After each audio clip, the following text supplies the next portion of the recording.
Hi, I'm Peter Rudel and you're watching Energy at Work. Today I want to talk about being comfortable and how it is detrimental to everything you want in your life. So we see it all the time in business and in sports, that when sports teams get complacent or get comfortable because in football they're in a lead with 1, 2, 3, 4 goals, it suddenly goes downhill. Or in business, you see Nokia, you see Blockbuster, you see Xerox, these companies that can do nothing wrong, they think, and then they get complacent, they get comfortable, they stop taking really a hard look on themselves, and that's when it starts to be detrimental to performance.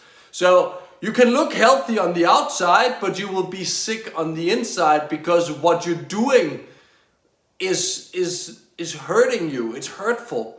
And that's how being comfortable should be a red flag, really. It's like, I've been too comfortable for too long. It's like when you lay on the couch. It is comfortable, but it's perhaps not the best measurement or the best way to live a long and healthy and strong life.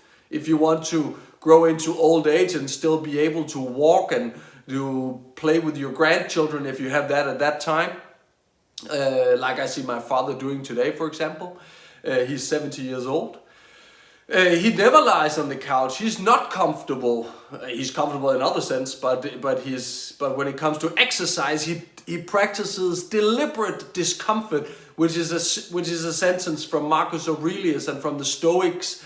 And we really have to do this, because when we don't do that, then there are authors who talks about this law of competitive balance, how the best and the worst, this example is taken from sports, the best and the worst sport teams, you would think that the best have some sort of momentum going for them, that they will keep on rising, and the worst will be like be in a weak spot where they are where they get into a negative spiral and like, oh, I can do nothing wrong. But that's not what happens. Exactly the opposite that in studies that is happening, and that's what's called law of competitive balance. So the winning teams, they have this we are winning, so why do we change the winning formula? No need to change. We just repeat what we've always been doing, and so we will always win. On the other scale, those who are losing, they are changing. They're making differences. They are hiring consultants if they are a business. They are hiring new trainers or new mental coaches if they are a sports team. Or if they are private people, they could be looking at channels like this one or a million other channels to get inspiration. But they do something different.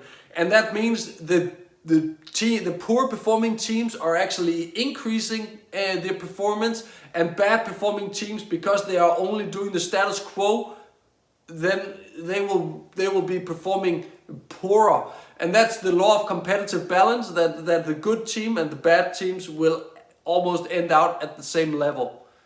And that's exactly why we should not be comfortable in our own lives. We need to embrace discomfort, and that's when we practice management. That when we practice parenting, that is in our relationship to our spouse, to our friends. If we want this to grow and to be prosperous and to really be something, we have to accept that there will be discomfort. And I know we live in a time and an age where discomfort is something that we are very unfamiliar with, because everything is so fantastic.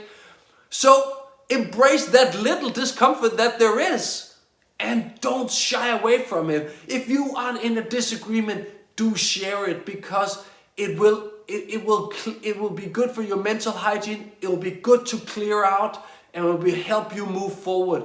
So discomfort, think of it as a good thing. Stick with it.